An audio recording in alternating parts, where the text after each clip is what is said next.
মানিকগঞ্জে ৮ বছরের শিশুকে হত্যার অভিযোগে গণপিটুনিতে দুজনের মৃত্যুর ঘটনায় মামলা হয়নি, এখনো আটক হয়নি কেউ।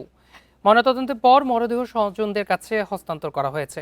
বৃহস্পতিবার দুপুরে খেলার এক পর্যায়ে নিখোঁজ হয় সদর উপজেলার বনপাড়িল গ্রামের বাসিন্দা দুদুল মিয়ার মেয়ে আতিকা।